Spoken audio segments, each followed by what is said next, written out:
Hey, it's Hawken with TOPDON. Today we're going to do a walkthrough video on the new TOPDON Phoenix Plus 2.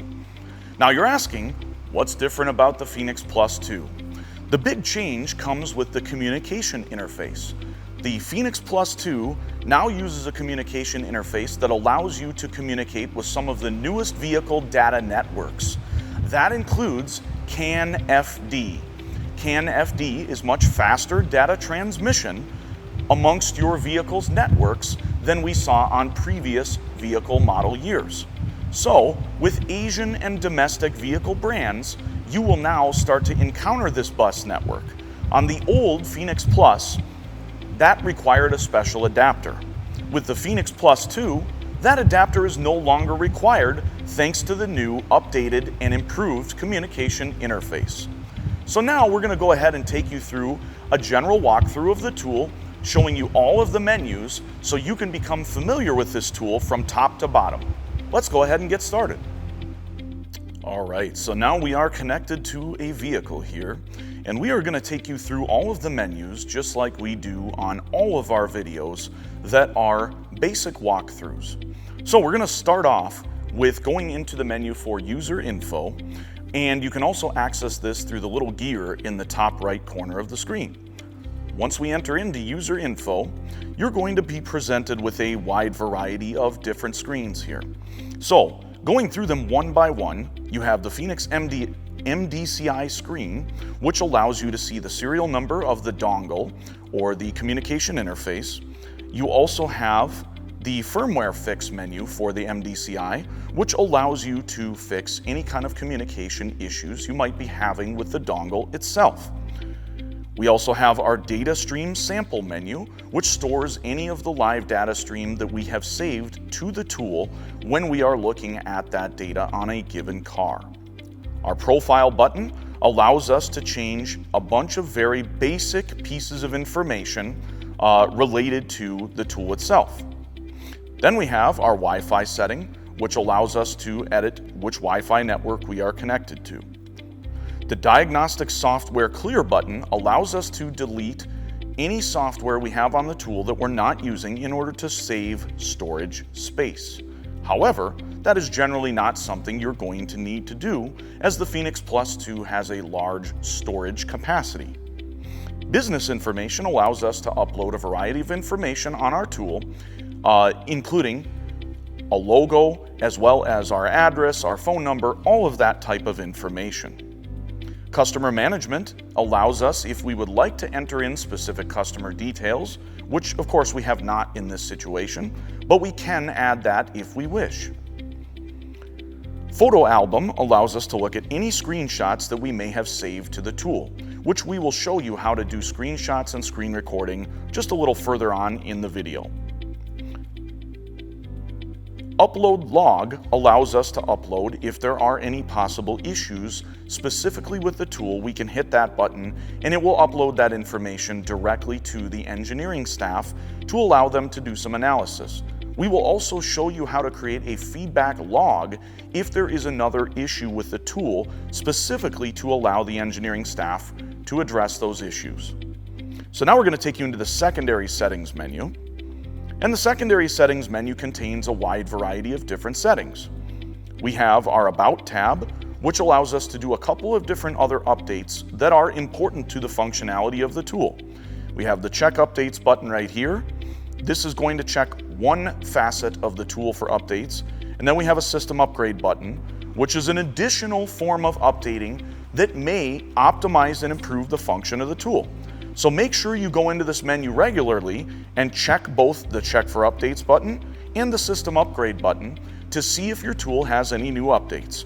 There is always new optimization and improvements happening with the tool, so it's a good idea to check back here regularly. We can also turn our sleep time for the screen to a higher or lower number if we desire.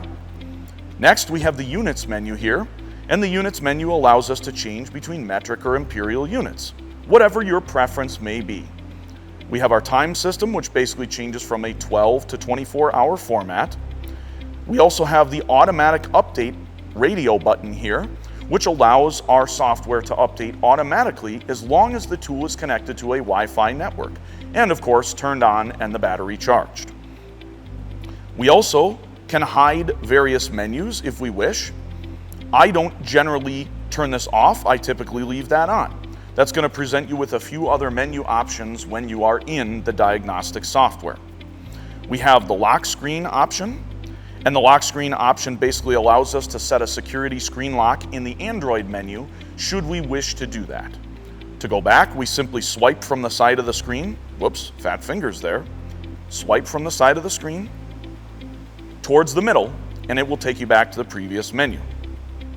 So as we continue down here, we have our language selection, and you can see there's a wide variety of different languages that are supported by the tool's software as we go through the list here. We have a time zone selection element here, so we can change the time zone so that when we date stamp and time stamp reports and things of that nature, they will stamp with the appropriate time zone. Renewals is simply where you can check for renewals of your software and enter in renewal codes from a renewal card. Clear cache is a troubleshooting function, and it does erase a lot of your temporary data, including some of the reports that you've saved to the tool. So I do not recommend clearing the cache unless you are instructed to do so, specifically by the support staff. USB connection mode is going to change how the USB port on the tool functions. You may need to toggle this back and forth when you are using USB accessories such as the thermal imager or the oscilloscope on the Phoenix Plus 2 tablet. Restore factory settings will reset the tool completely and erase all of your data.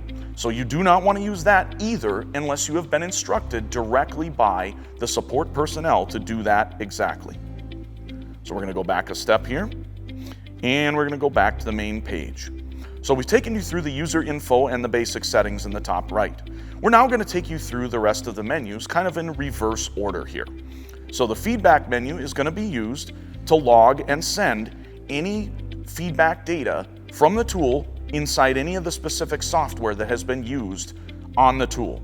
So if you have an issue with a specific vehicle software like BMW you see here, or any car you've connected to, you will be able to attach those logs from the tool, send those to the engineering staff, and they should be able to correct those problems in the software and improve the functionality over time.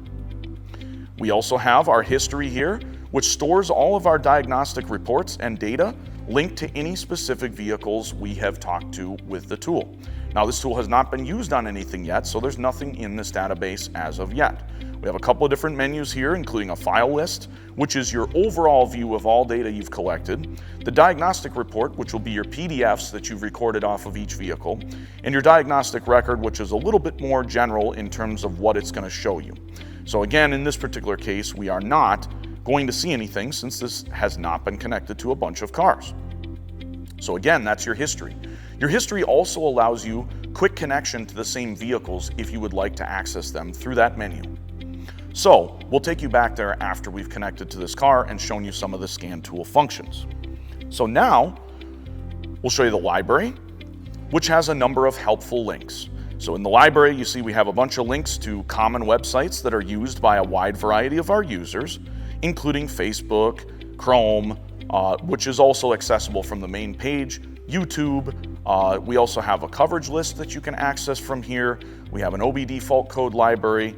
We have some various service information websites. These are all just hot links that you can get to a variety of different shortcuts to different places you may want to use on a regular basis. We've also got our support tab. Our support tab is for our support personnel to remotely log into the scan tool to try and help you with various concerns. So if they ask you to pull up your support tab in order for them to log into your tool, that's the button you're going to press. We then have our update menu, and the update menu is going to allow you to update all of the vehicle-specific softwares. Now, it is also important to remember that if you want to roll back the software for a given vehicle brand, you can also do that through here. If we want to roll back a software, we can go into our scan menu. We can find the software we want to roll back one version, like OBDII, let's say. We long press, and then we can delete. Once we go back into our update menu, We'll check for updates again. Once we check for updates, we will see we are presented with an option. So here, we can physically change the version that we are updating. So as you can see, I have 3 different choices. I can pick the most recent update or one of the 2 trailing versions. This can obviously be a huge help if we are trying to determine if there's a problem with the software or potentially a problem with the car. Now in this case, I don't have any problems with the OBDII software, so we're just going to re-update back to that same version. But again, this is a useful feature to keep in mind should you have issues with specific software. So now we're going to show you the module section, and the module section has now moved the ADAS shortcut into the module selection menu. So now if you activate and add ADAS software to your Phoenix Plus 2, you will find the ADAS shortcut inside the module menu. You will also find the link to the battery tester app, which is for the BT Mobile Pro S. So if you buy a BT Mobile Pro S and you would like to do battery testing, this is where you will access the app. If you're going to use the TOPDON oscilloscope, this is where you will find the launch for the app. However, typically when you plug the oscilloscope into the USB port, you will automatically launch the oscilloscope app. If you purchase the TC001 thermal imager, you can also access the app for that through the same menu in the modules section. We're going to go back now. We also have the mall, which does allow you to purchase some additional things if you are interested. We are not logged in, so we're not going to go into that. And then we have the services menu. And the services menu is a shortcut menu that takes you to a wide variety of different functions that you may use on a regular basis on the tool. So simple things such as throttle body relearns, air-fuel ratio resets if there's adaptive fuel trim learning, battery management system resets, things of that nature can all be accessed quickly through the shortcuts menu. Now it is also important to keep in mind, if you attempt to access it through the shortcut menu and it fails, you can always access the individual module that's in charge of that function, such as battery management, through the auto scan or the scan menus by building the vehicle and going into the specific module in charge of that function, and then going into the special functions and making the toggling the option or activating that particular menu selection in order to achieve the same function. So again, services menu may help you do it faster. If that doesn't work, then you simply want to go build your vehicle. Now, we're going to show you the difference, as we always do here, between scan and auto scan. Scan allows us to get into all the different vehicle software individually by various OEM. Some vehicles may not support automatic identification by VIN number when you have the key on and the engine off. If that happens, you may want to enter into the scan menu and build that vehicle manually. When you do that, it may allow the tool to properly communicate with the vehicle, even if the automatic VIN retrieval and identification did not perform successfully. This can also be a useful tool if you run into an issue specifically where you are unable to get the vehicle to properly read the ID of the vehicle. So maybe it pulls the VIN number and you say, hey, wait a minute, that's not the right VIN number for this vehicle. You may have a used module installed in the vehicle that has a different VIN. And if that happens, then you want to go in here and manually identify the vehicle. But today, through the rest of our process, we're just going to enter in through the auto scan function. And the auto scan function is simply going to pull the VIN number from a module on the vehicle and ping the database that stores all the VIN related information over the internet and then identify the vehicle. You always want to pay attention, make sure that this accurately identified your vehicle, and then you can proceed forward with scanning and quick access to various systems. So now we're going to go into the scan menu, and we're going to take you through just a couple of basic functions on the tool so you can be a little bit more familiar and comfortable with the features.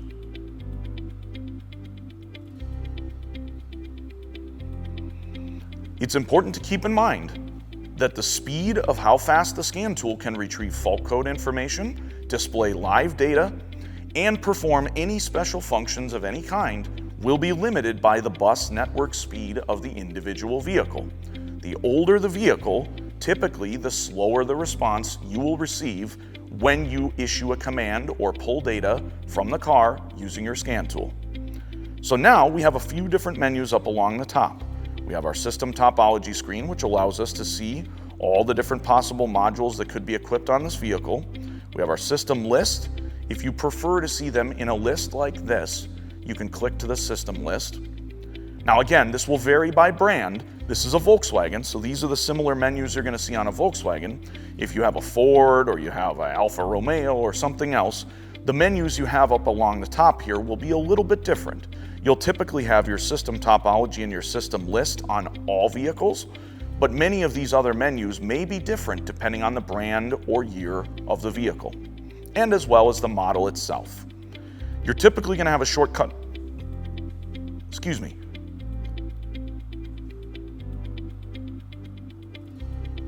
You are typically going to have a shortcut for special functions up here at the top of this menu.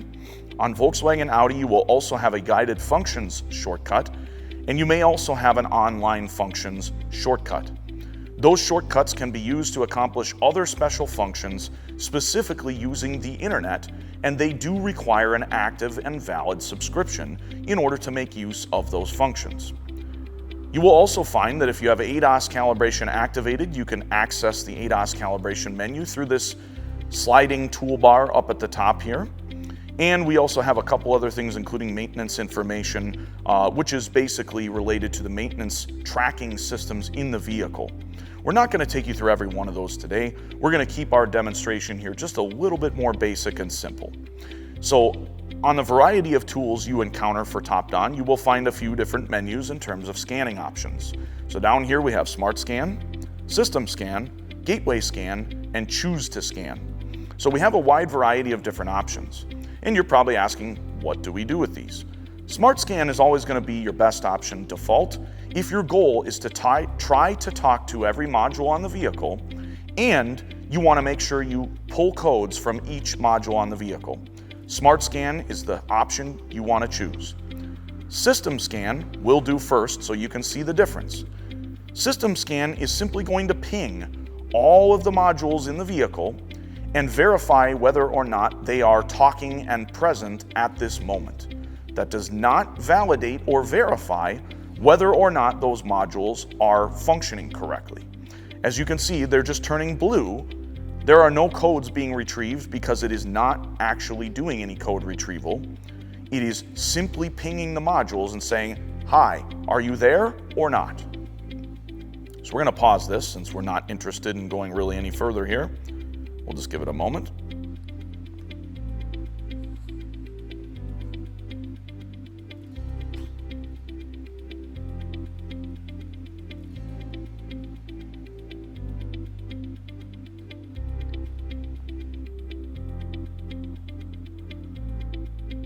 Okay, so now we're going to show you the other functions. We're not going to go to Gateway Scan. Gateway Scan is very similar to System Scan. It's just going to ping the modules and verify that they're there and they're talking. Choose to Scan is a useful option if you specifically want to talk to only one or two modules.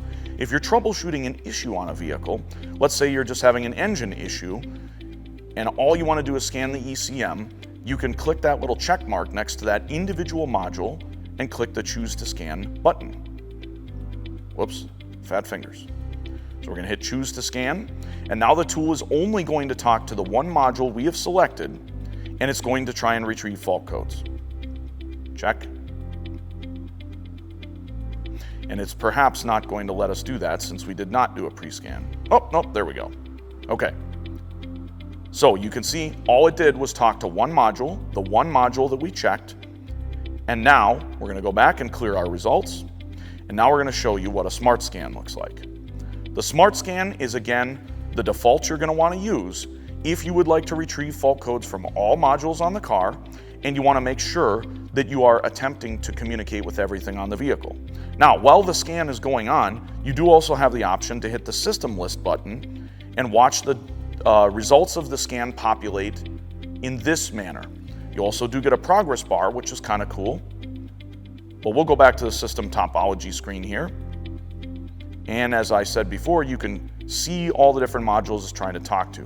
Now keep in mind, if your vehicle has a large number of possible modules equipped, you may want to take your finger and try to drag the screen up and down like this, as it may be so many modules to talk to that they are physically off the screen, right?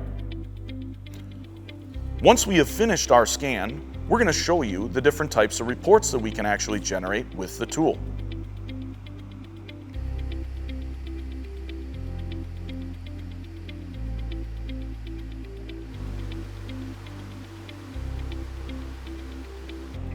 Now again, it's very important to remember, if you get modules that are gray, that may mean that they're not equipped.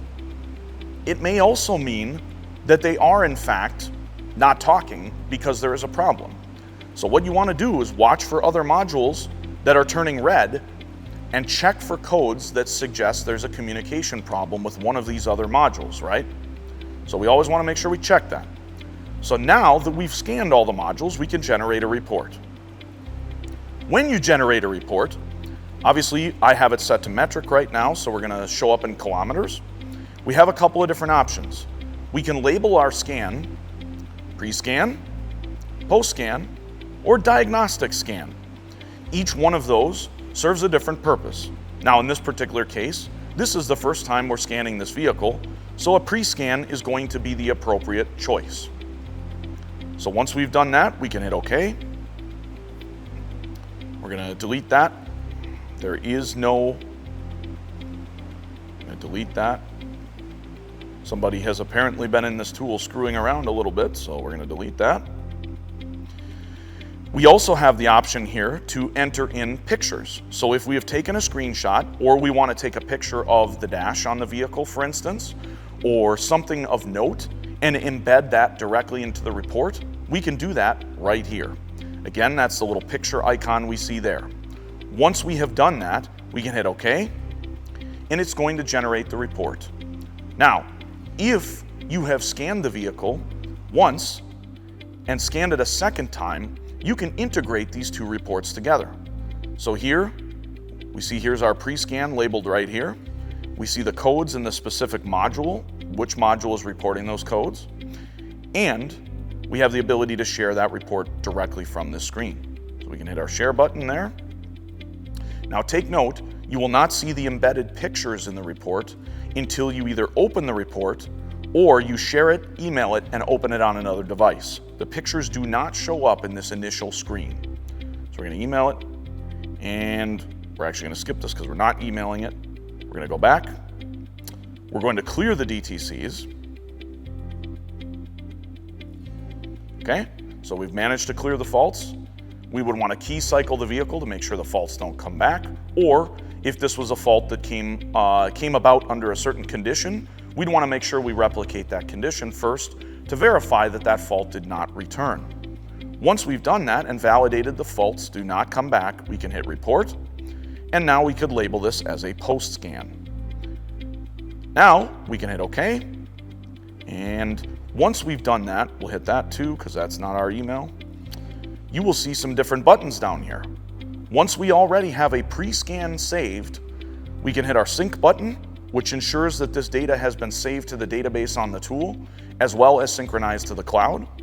And then we can actually hit the add button. The add button will allow us to integrate these reports. So now we get to select a report, a pre-scan, a diagnostic scan, whichever report we want to integrate. We can hit that, check our little checkbox, hit OK. And now it's going to integrate our post-scan and our pre-scan together in one report.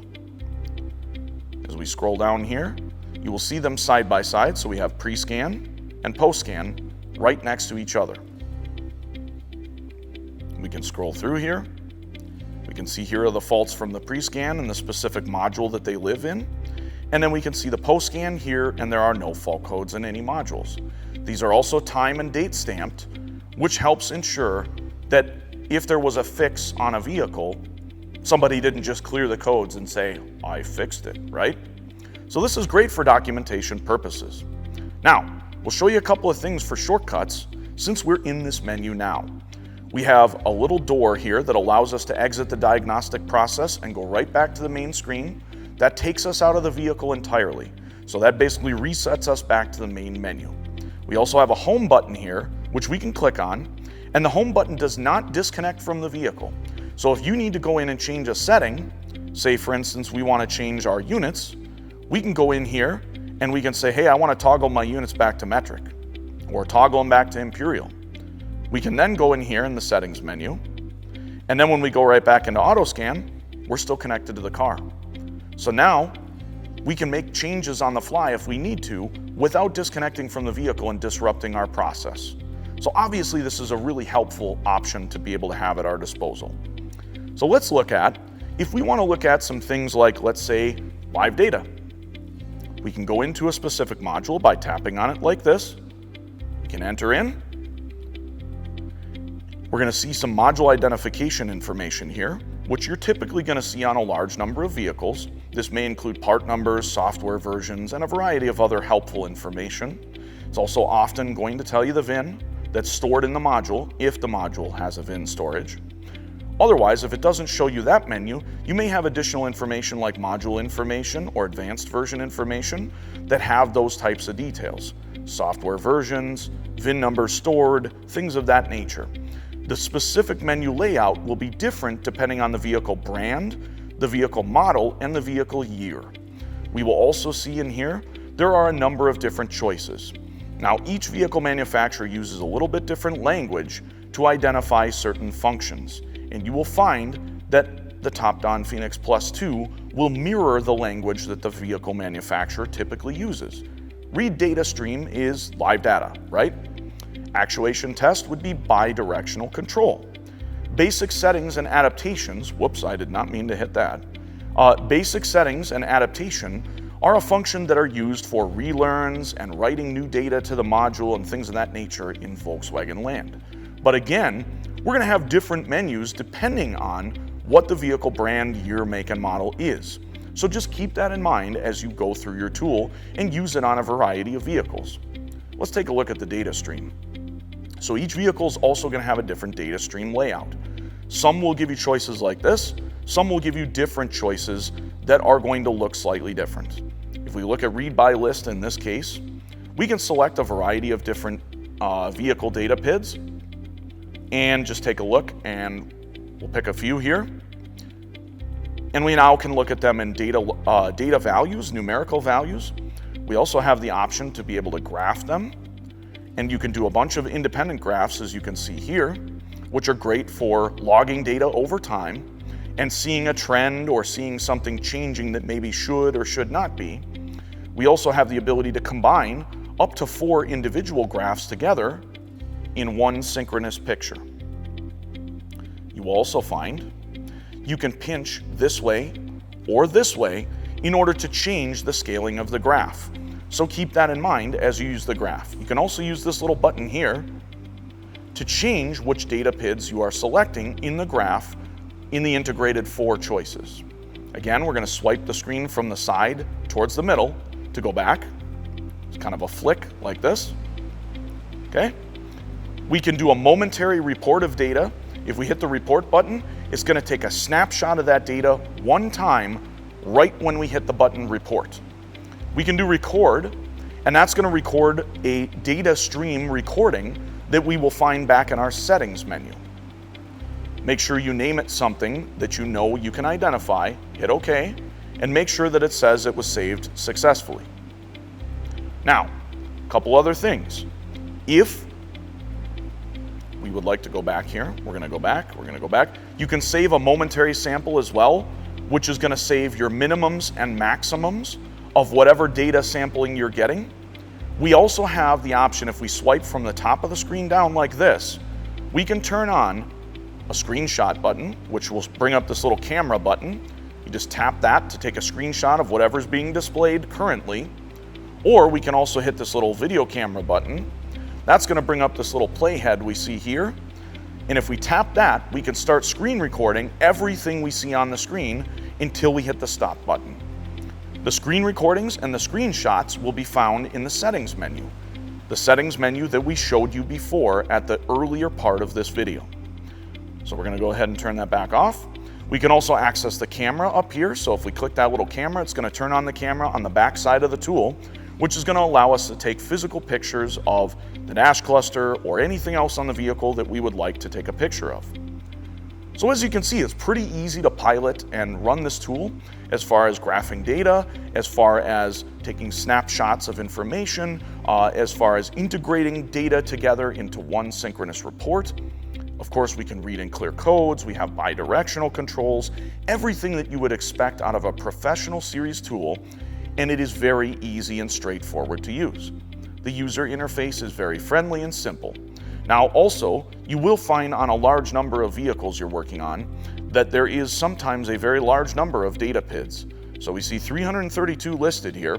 If we have an idea of a specific word that might be contained in that data PID, we could type in speed, and less is more, right? So if we type in SPE, it's likely we will come up with a variety of data PIDs that have the word speed contained in them. So that is a nice feature to have that search function there. You can hit the little X to erase our search results. And again, just a simple, helpful tip that works on all of the TOPDON professional series tools in order to be able to filter data a little bit faster if you're looking for something specific. Now, don't forget, we're going to exit out, and we're going to exit out of the car all the way by hitting the little door in the top right corner. Don't forget that when you are working on a variety of vehicles, you may also want to scan the vehicle specifically in EOBD. So we're going to use our search up here. We're going to type in EOBD or OBDII, and it's 2 with 2 letter I's. So if we type that in, you'll see OBD. There it is. We're going to tap that. And if we want to scan the vehicle in EOBD or OBDII, we can simply enter in through that scan menu, select EOBD or OBDII, and retrieve any codes, look at readiness monitors, look at status of various permanent or static faults. You can see here, it gives you an initial report. My apologies, I went a little fast there. It'll ID the vehicle, it'll look at the readiness status, tell you which readiness statuses are supported on this specific vehicle. It'll verify the protocol that the vehicle talks on. And then we can go through and look at all of the standard OBD menus on the tool. Of course, the support for OBD specific data is going to vary by vehicle, typically by the year.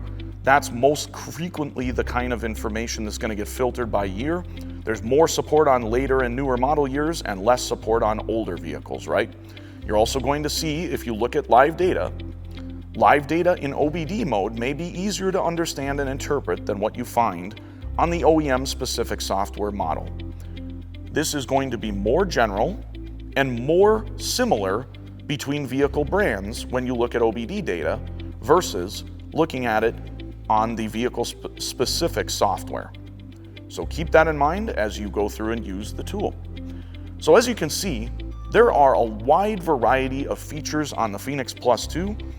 That upgraded communication interface is a huge advantage over the original Phoenix Plus.